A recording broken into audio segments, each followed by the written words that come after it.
Baik, terima kasih. Selamat sore buat kita semua. Salam sehat dari Medan. Saya Merilani Purba. Horas Bang Roberto. Orang Batak kita. Oke. Ini mungkin untuk semua pemateri yang saya mau bertanya. Saya salut dengan kiprahnya ya.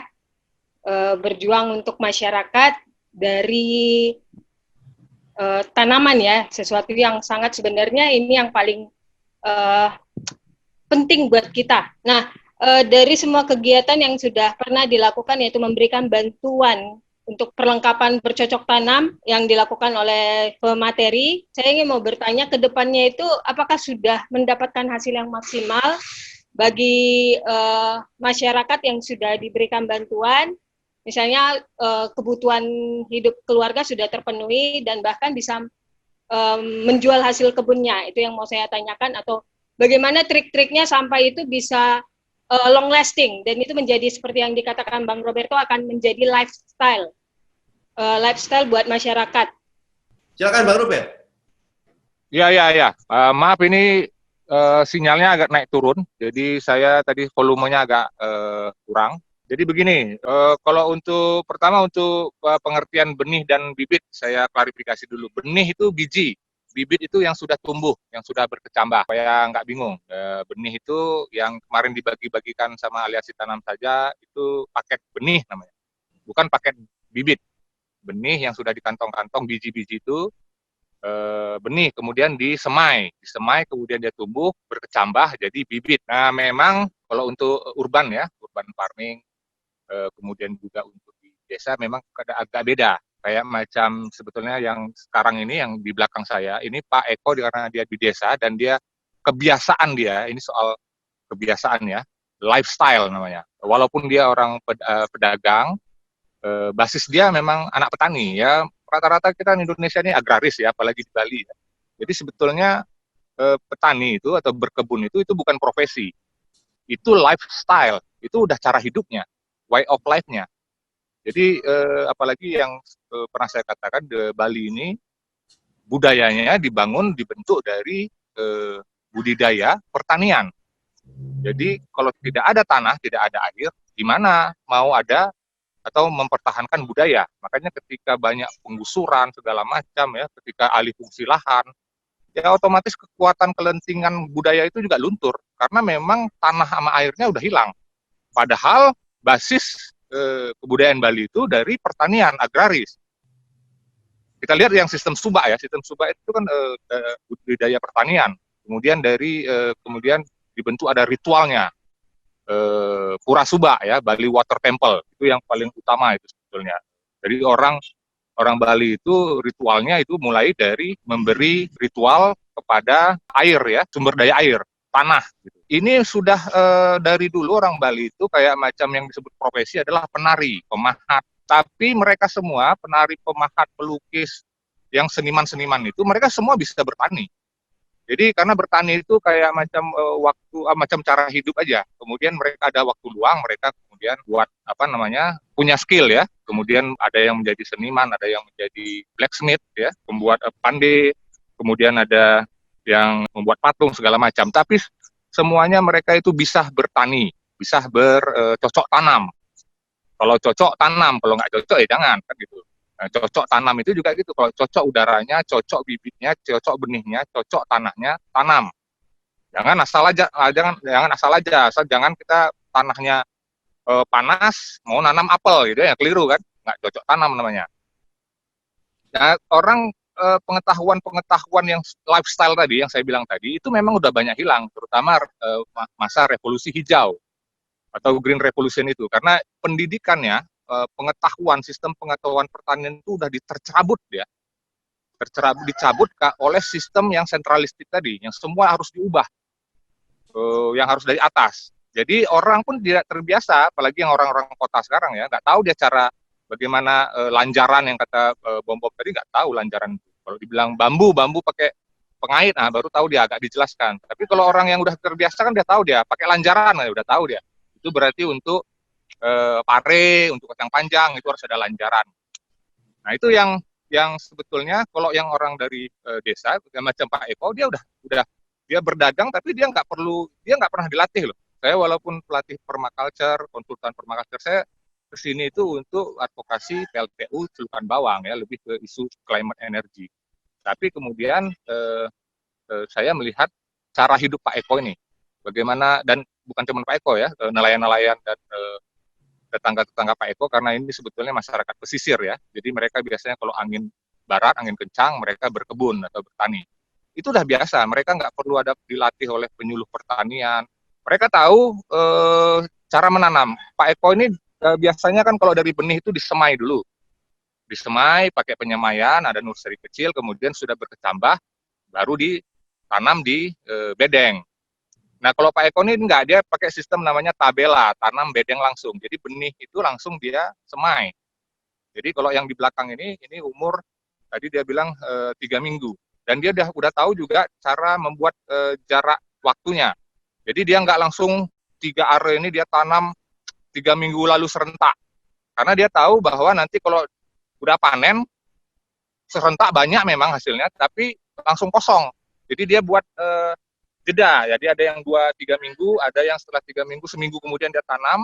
Di belakang itu ada yang umur 2 minggu, ada umur seminggu. Jadi terus menerus ada ya. Jadi walaupun nanti dia panen yang hasil setelah sebulan ini, nanti yang 2 minggu juga akan tumbuh. Jadi terus menerus sayur itu ada. Jadi kontinuitas, keberlanjutan itu ada. Jadi hal kecil aja dia udah paham soal keberlanjutan itu. Tidak langsung ditanam semua, panen, habis, tanam lagi. Enggak. Tapi karena untuk kebutuhan nutrisi keluarga di tetangganya, dia menggunakan jeda waktu itu. Itu tanda bahwa dia tidak dilatih pun, tidak punya latar belakang pertanian, tapi dia tahu cara berpikirnya belum tercerabut, cara pengetahuan menanamnya.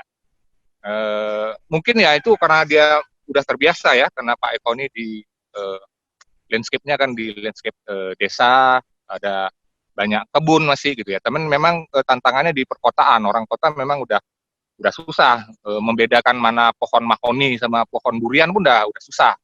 Mana pohon terembesi, mana pohon akasia itu udah nggak tahu. Karena memang bahkan anak-anak kecil, anak-anak kota nggak tahu pohon coklat gitu, bahwa coklat batangan itu ada pohonnya kakao, itu nggak tahu dia. Itu yang maksudnya memang ini kenapa kekuatan pangan kita lemah, kelentingan Indonesia ini lemah, sayur pun sampai impor, yaitu karena memang sudah lama, 32 tahun tercerabut pengetahuan lokal pertanian kita dari revolusi hijau itu. Itu yang harus pemerintah harus bertanggung jawab, mengembalikan pengetahuan itu. Karena memang ini soal dari pendidikan. Pendidikanlah yang mengubah cara berpikir ini, hingga orang berjarak, ada physical distancing dengan alam. Gitu. Nah, baru sekarang harus ada physical distancing gitu ya. Ada orang udah dari dulu sebelumnya orang udah berjarak dengan lingkungannya, dengan alamnya, dengan tanaman, sampai nanam sayur aja nggak bisa. Sampai sayur mayur aja harus diimpor sampai 12 triliun. Ini kan sesuatu yang sangat ironis ya, tragis sekali, bahwa kita sendiri itu tidak bisa memenuhi kebutuhan lokal kita. Ya sebetulnya di Bali sendiri untuk sayuran-sayuran yang komoditi yang bagus ya, kayak macam katakan asparagus itu sayur mahal. Gitu. Kemudian kita masih banyak impor dari luar. Brokoli padahal sebetulnya bisa, kenapa nggak bisa? Itu kan di mana daerah yang iklimnya agak dingin ya, di daerah Petang, Bedugul itu bisa kok asparagus, tapi kita selalu impor. Brokoli segala macam ya, bawang putih dari Cina, walaupun kita bisa nanam bawang putih, cuman kan orang langsung bawang putih dari Cina besar-besar. Padahal bawang putih bisa kok ditanam di Lombok Utara, bisa ditanam di Jawa, bisa ditanam di yang iklimnya agak subtropis ya, dingin ya. Tapi mungkin kualitas gitu ya. Kentang ya, umbi-umbian kita impor banyak. Kentang itu kita impor semua dari luar. Gandum yang Indofood segala macam untuk mie instan itu kan dari impor semua. Padahal kita bisa nanamnya, cuman pengetahuannya itu udah hilang, ya SDM-nya tidak terbangun. Malah yang sekarang dikasih itu adalah prakerja yang nggak jelas itu, yang online nggak jelas itu, yang pelatihan yang bisa diakses di YouTube. tapi tidak ada untuk pelatihan atau penguatan SDM untuk pangan tadi. Nggak mungkin bisa langsung Jokowi bilang buka 600 hektar padi, nggak bisa, infrastrukturnya habis, pengetahuannya nggak ada gitu. Makanya ya kita nggak boleh juga ngeluh-ngeluh aja, lakukan, kerjakan, tanam aja, yang kecil aja, jadikan ini inspirasi, contoh, orang banyak replikasi, kemudian juga harus ingat berbasiskan pertanian yang ramah lingkungan, organik, jangan lagi kimia, karena revolusi hijau itu sudah terbukti, sistem kapitalis revolusi hijau itu gagal untuk ketahanan pangan. Dia sudah menghancurkan semua sendi-sendi kekuatan, mulai dari gotong royong sampai kepada lingkungan dan juga tanah yang hancur, lingkungan yang terpolusi, serangga yang bermutasi, sampai virus pun bermutasi karena kerusakan ekologis itu. Ini yang tanggung jawab ini yang harus dipegang bersama ya. Yang kita dari yang komunitas kecil harus mengupayakan ini dari kelompok kecil aja. Jangan terlalu banyak berharap dari pemerintah. Mulai dengan small step. Dalam permaculture dibilang small step, small is beautiful, kecil tapi bermakna. Kecil tapi dia punya dampak. Ini sama seperti yang saya perlihatkan di kebunnya Pak Eko ini, dia lahan sekitar hanya berapa ya? Sekitar 2-3 are dia. Jadi contoh Pak Eko ini sangat bagus sekali. Dia adalah bekerja di sektor informal. Dia bekerja ada hubungannya dengan pariwisata karena pariwisata anjlok. Dia biasanya berjualan di Bedugul ya, daerah-daerah wisata di Limano. Tapi kemudian hampir 3 bulan ini mandek, terjebak, stay at home, nggak bisa ada kerumunan. Kemudian dia membangun lahan kosong di belakang rumahnya. Itu milik keluarga besar, tetangga gitu. Jadi membangun kebun komunitas, kebun kecil yang bisa diakses oleh tetangganya ya. Di sini ada sekitar kalau nggak salah mungkin 10 tetangga ya yang mengelilingi kebun ini. Dan Pak Eko atas inisiatifnya karena beliau ini nggak bisa lagi berkebun, nggak bisa lagi berjualan, dia kemudian membuka kebunnya dan dengan ini aja, dengan komoditi yang sangat mudah ditanam, dia menanam terutama kangkung darat, itu Pak Ekonya di situ, ini kangkung darat semuanya, kangkung cabut, kemudian ada beberapa tadi cabai, terong, dan dia simpel sekali, dia nggak pakai banyak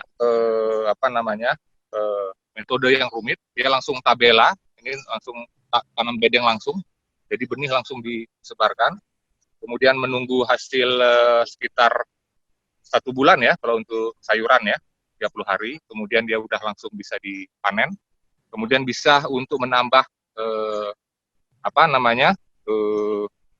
kebutuhan rumah tangga. Dan kemudian ya penting nutrisi ya, sayuran itu udah terjamin. Untuk tetangga-tetangga di sebelah rumah itu nutrisi sayuran udah terjamin, cabai segala macam yang dasar-dasar itu sudah ada. Dan Pak Eko juga bisa menambah pendapatan. Jadi ini kecil dan punya dampak dia. Satu yang saya tangkap tadi bahwa bertani itu lifestyle. Wah, ini luar biasa. Menanam itu lifestyle.